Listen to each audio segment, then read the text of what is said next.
Today, my topic is material challenge for thorium molten salt reactor nuclear energy system. So let's look at one photograph you are very familiar with.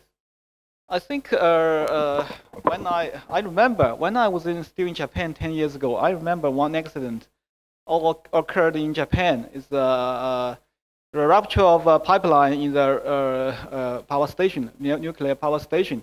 3 people got killed. I remember if I'm correct. Then another accident also in Tokai Mula. 3 people got killed. But I think the lesson we learned is that whatever we done, we human beings made a mistake. Anyway, like Fukushima, you can complain there are the earthquake, tsunami, and loss of the electricity, and the delay, the slow response of the government and the company. But anyway, if there's something, the machine is designed by a human being, there always been some flaw, some mistake inside. If everything fails, then we will rely on the physics. The law of nature will determine the fate of our machine. The hydrogen explosion, which the hydrogen is produced by the reaction between the nuclear fuel cladding material and the water steam. We never think about it. In the ordinary case, if it's a low temperature, it's very stable. The cladding material, zirconium, is very stable, but it occurs in the very severe accident case. So nowadays we have a very good technology. So we should design the next generation of fission reactor. We have 6 choices proposed. One of them molten salt. We are going to talk today. And there are many challenges in material science for 5th generation reactors. I listed some words. We should understand and control the chemical and physical phenomena in multi-component systems from femtosecond to year, and the temperature up to 1,000 degrees, and the radiation dose up to hundreds of dPa, and also working with a very corrosive coolant. Now, of course, I list here some phenomena we should pay attention to. Well, let's look at the key parameters of the generation 4 reactors. I think one of them we should pay special attention is here the molten salt reactor. In here, the parameter seems very challenging because the temperature reaches 1,000 degrees and the radiation goes up to 200 dPa. Incredible. And of course, fortunately, we have a very nice. The pressure is low. We're working on the atmosphere pressure.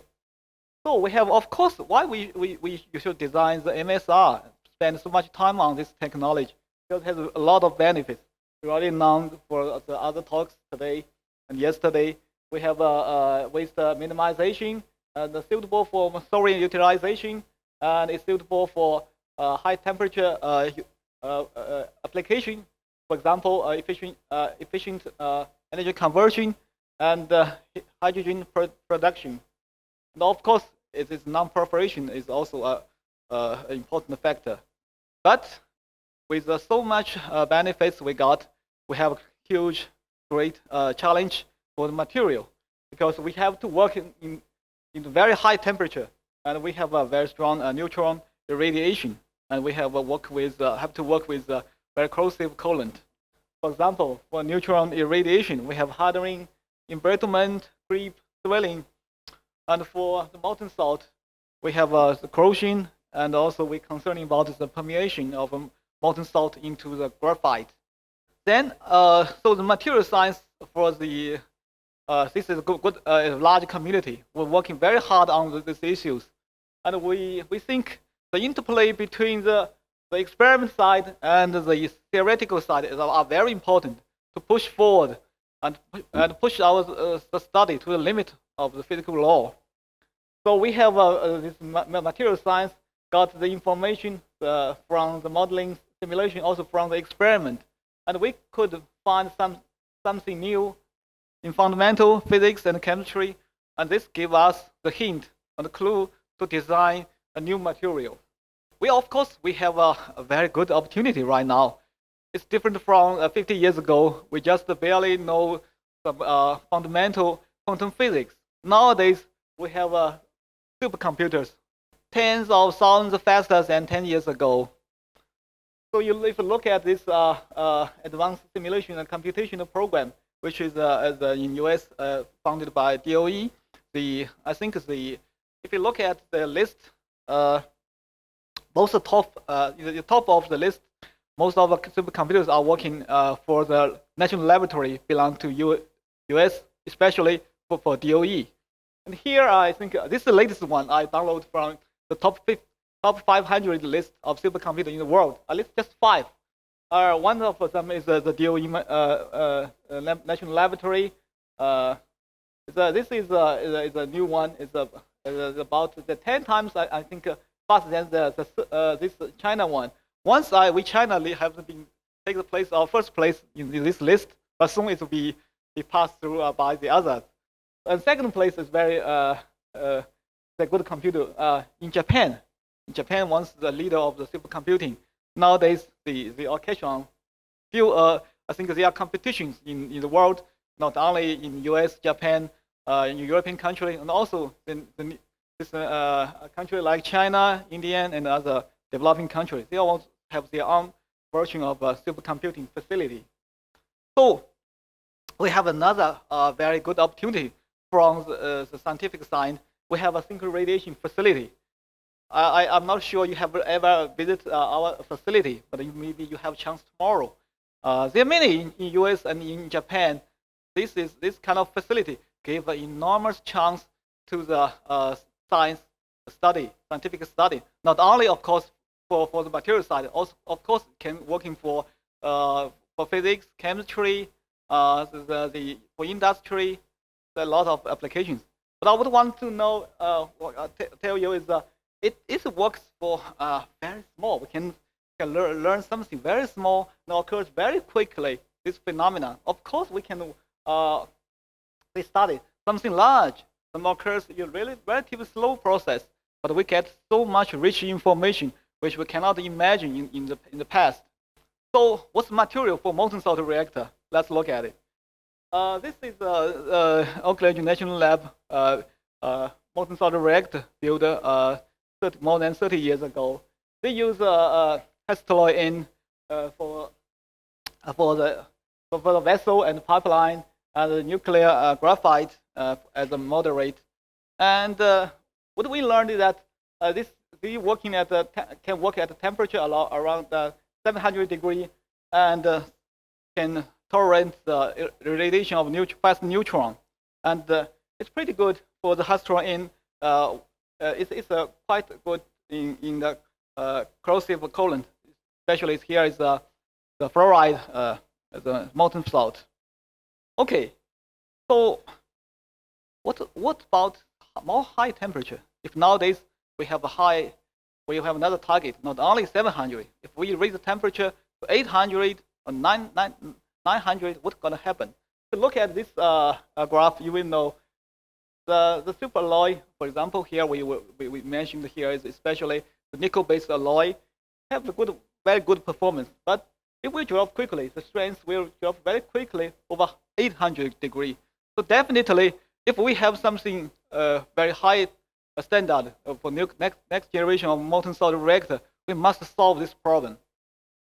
And there are many candidates for that. For example, carbon-carbon composites or silicon carbide composites.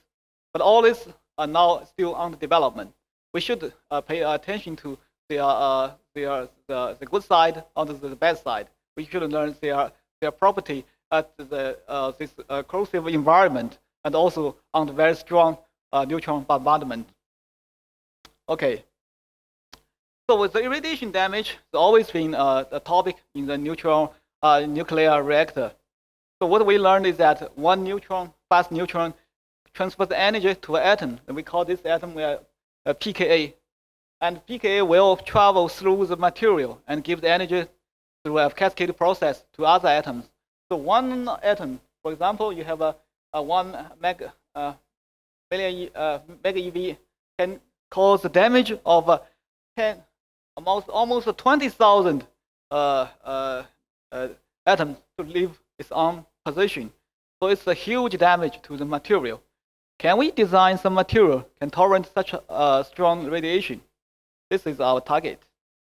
And of course, this is a microscopic picture. What you will learn for bulk material is that here I list here some effects of irradiation caused effects, degradation of material, like radiation hardening, embrittlement, phase instability, creep, swelling, and also the helium embrittlement, especially in nickel-based alloy. Well, here is some data we got from the past MSRE in Oxide. We found for this material unradiated, even if it contact with the molten salt, it has some drop at high temperature. But if you look at these properties at strong irradiation, those strengths down very quickly. So we must pay a very careful attention to that properties. If we design a reactor, we should carefully calculate this value and do experiment to verify this material before we use it. Okay, another issue here in the molten salt reactor is the corrosion. Of course, there are many mechanisms like intrinsic corrosion, impurity, mass transfer, and the transmutation of products corrosion, and also fission products induced corrosion. Here we especially mentioned that when you design a material itself, you have various kind of ingredients in there, so you must pay attention to their free energy. If you have some ingredients that easily is non-stable, be attacked by the molten salt, you should be careful to use that ingredients, the elements in this alloy. So we have some basic consideration. Of course, the more important thing is control the impurity level in the molten salt. This is always a big issue. Well, nowadays, for us, for TMSR project, we have proposed to use various kind of material. But for the current case choice, we still use a commercially available one as a Huai N as our structural material, and we use of course the nuclear graphite as moderate. It's possibly with one of choice is which has been tested and also been confirmed in the gas-cooled reactor in Beijing. And also for the nuclear fuel, we have two choices. One is the liquid fuel, like thorium fluoride, and also for the solid fuel case, we can use trisul fuel, also be tested in a gas-cooled high-temperature reactor. And for the coolant, we will focus on the fluoride, the mixture of lithium fluoride and beryllium fluoride. Okay, so why choose this fluoride? We have a various choice why use fluoride. Fluoride, if you look at this problem, you have I think you have some impression of it. The melting point and the boiling point. So it have a large working window for the reactor, and it's quite, because we are working for example at 700 degree, we have large margin before it's vaporized. So and has a very high specific heat, volume specific heat comparable to water. This is excellent, as because we always know that water is almost the best choice in the world for the coolant. But this one fluoride also has a comparable property. Of course, the other good advantage like a low neutron capture, high moderation, low activation, and like low vapor pressure, so we can work at atmosphere pressure, and also not react vigorously with air. And also one of the great point is the optically transparent. This is very important. We can look through this fluid to make for the maintenance. It will be easier to take place. Okay, so the choice of the fuel is in here. We especially to mention the thorium. Of course, we cannot use only thorium. We need uranium to start this reactor.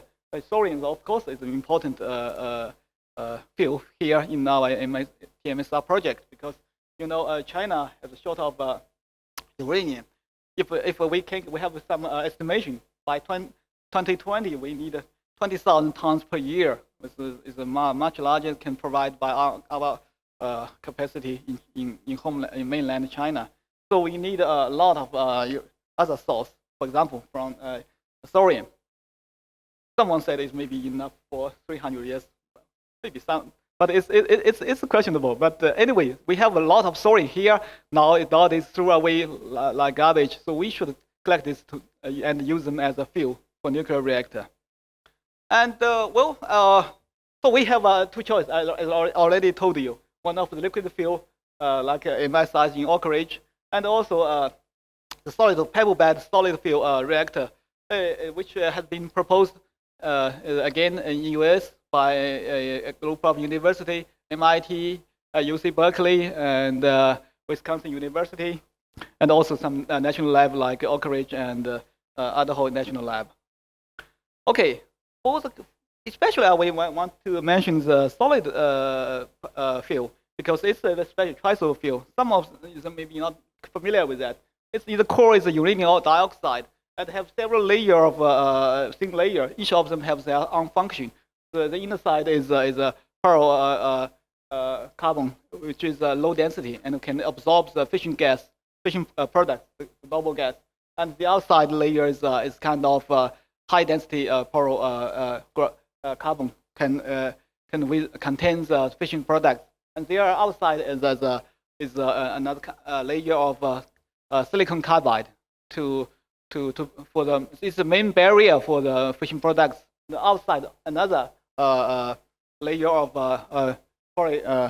carbon to provide a further barrier for stop the leakage of the fission products.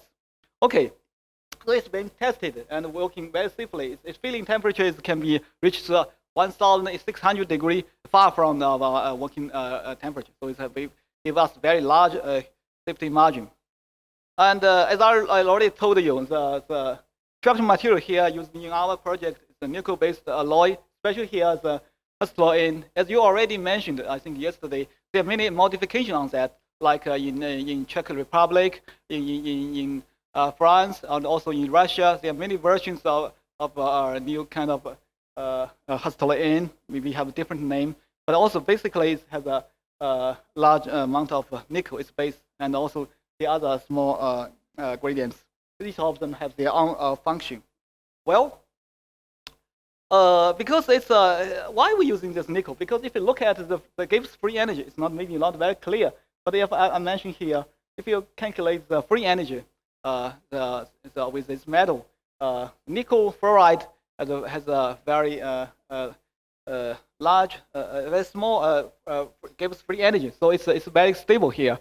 The unstable one is the chromium. The chromium is somehow not resistant to corrosion by molten salt. But we need the chromium. If we remove all the chromium, it will be very sensitive to the oxidation in air. So we have make some balance between the resistance to molten salt and resistance to the air. So we have some amount of chromium is necessary. Okay, so depends on its the level, the amount of chromium inside the material. We can find the loss of weight when we put this alloy into the molten salt. The most higher one most loss of mass is one alloy with a large amount of chromium. Okay, so for the nuclear graphite, I think we use them very stable, very good one, commercialized, available. Some good choice. For example, from Japan, Toyo Carbon. We have purchased some of their example. And there are some requests for the nuclear graphite.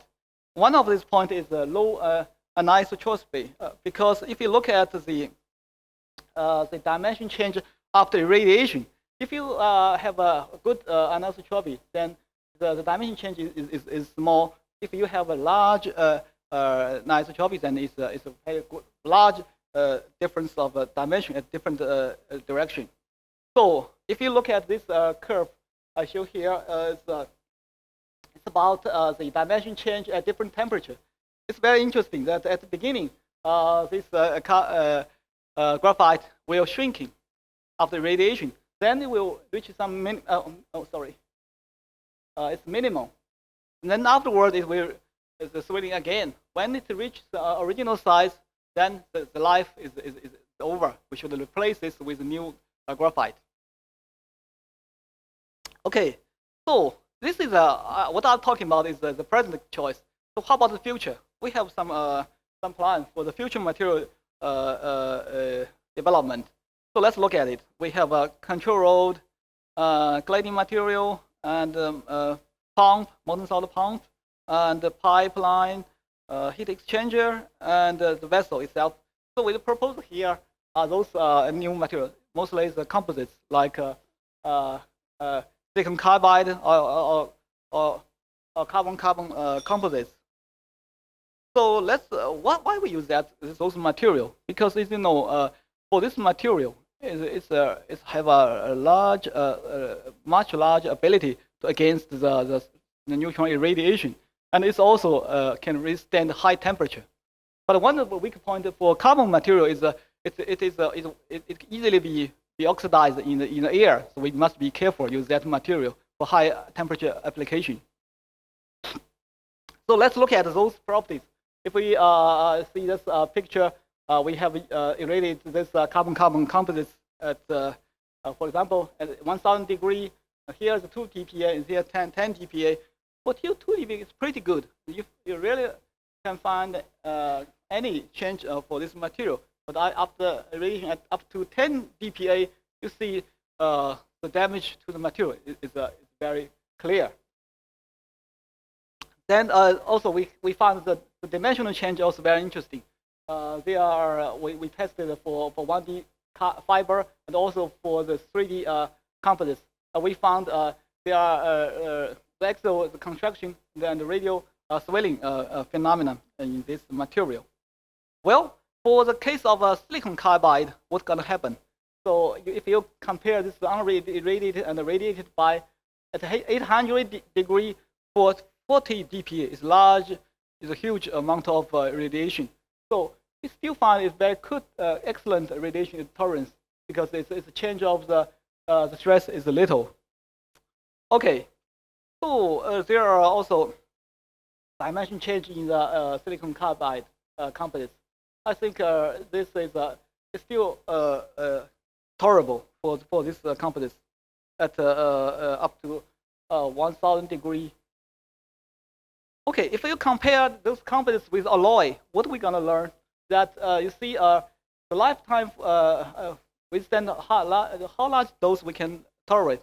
For this composites, we can up to 10 to 15. Even for silicon carbide, composites can up to 50 dPi, while for the alloy, maximum maybe 5 dPi.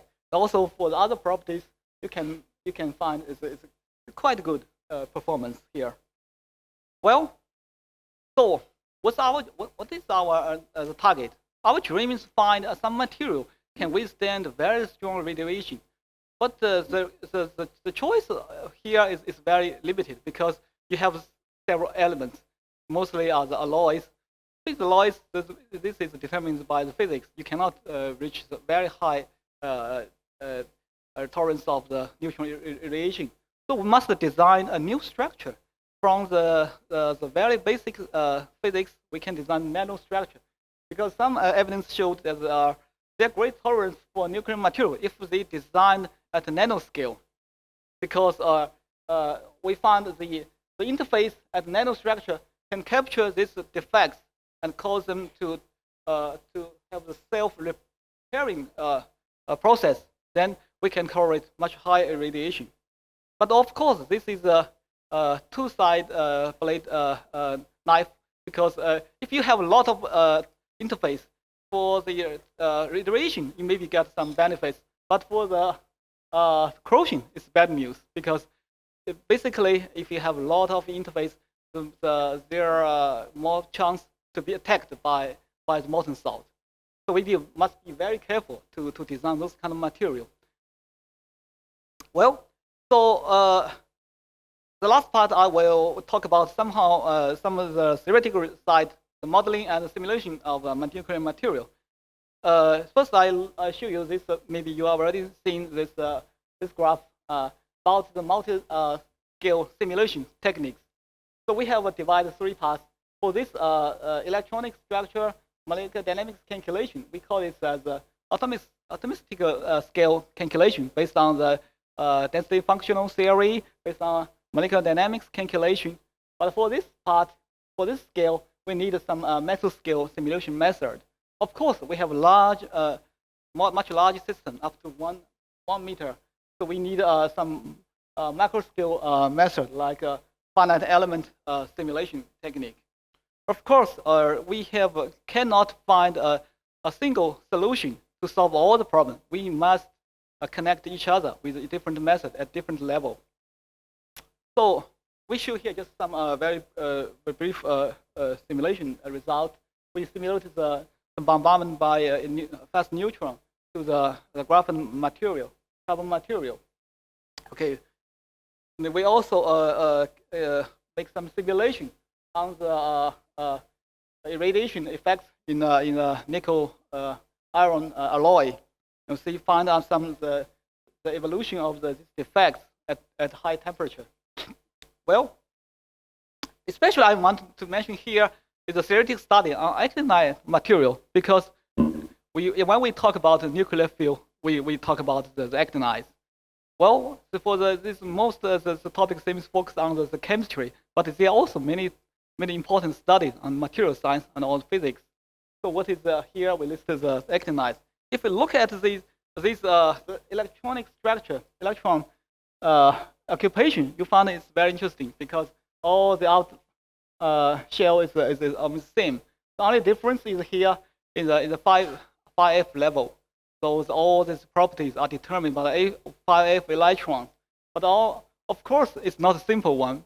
First one, because it's for this experimental study, because these elements are often usually be toxicity and also have a large, strong radiation, and maybe some of them are very short-lived. We cannot find enough sample to experiment.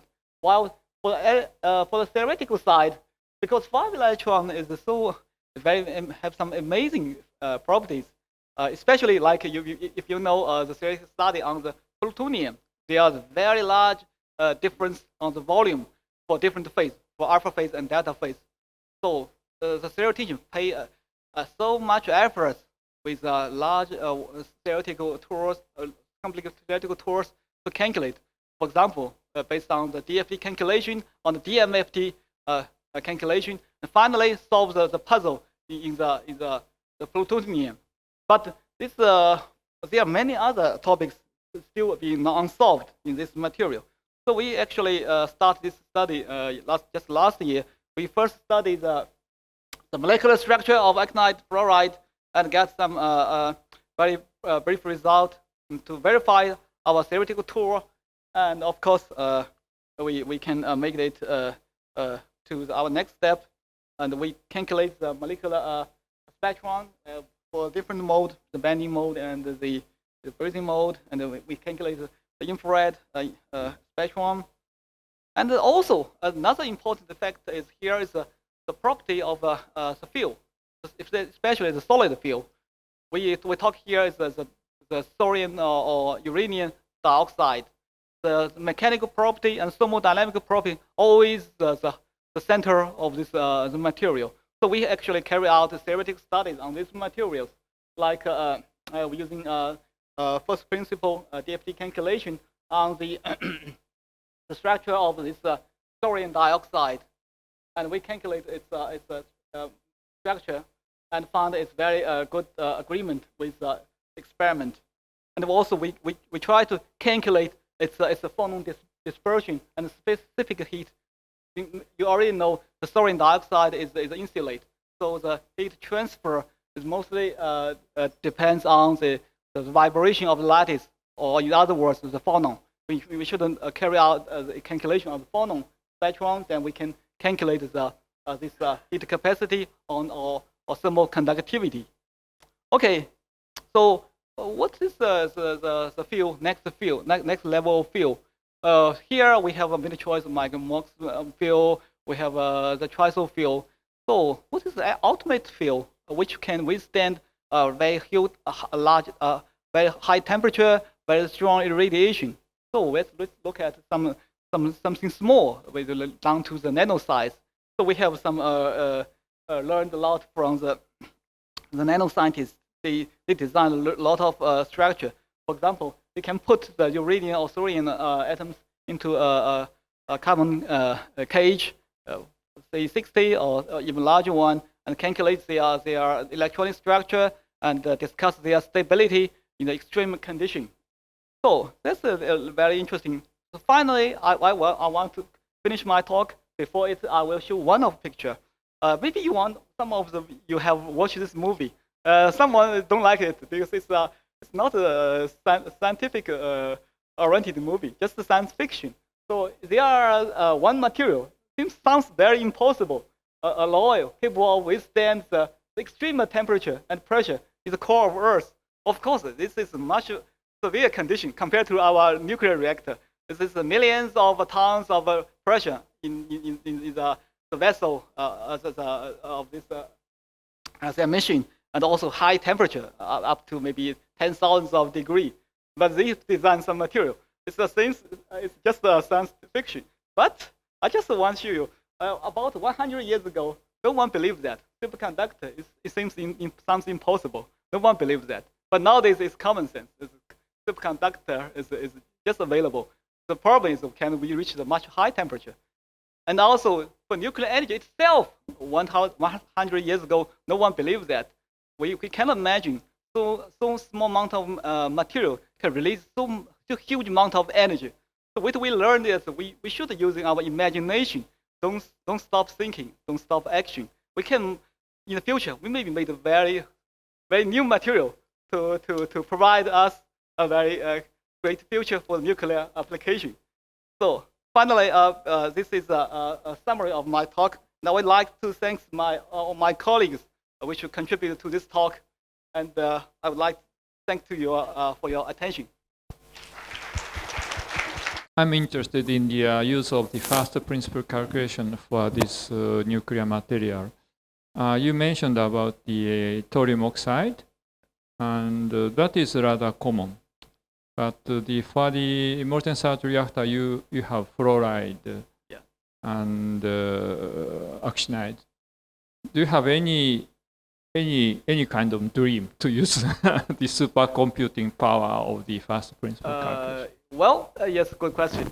Actually, in this project, we already built this machine, but it not yet be used. We have still on the stage of testing and installation of the mini package. But we have already carried out calculations on the other platform. In Shanghai, we have a supercomputing center. We carried out calculation in that machine. Of course, it's an older one. We will be renewed soon in next year.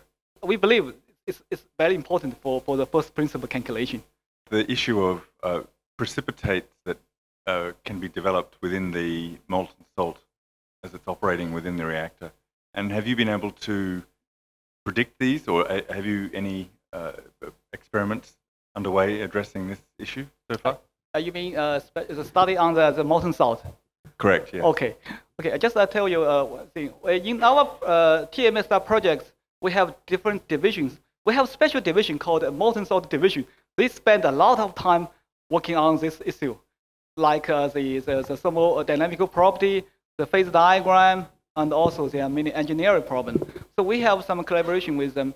But for theoretical calculation, I must, frankly speaking, we just haven't started yet, because most of them belong to the chemical side. We are working on the physics, on the material side. So it's still we want to do something. We want to collaborate with the chemists. Maybe in the future we'll carry out some calculations on that.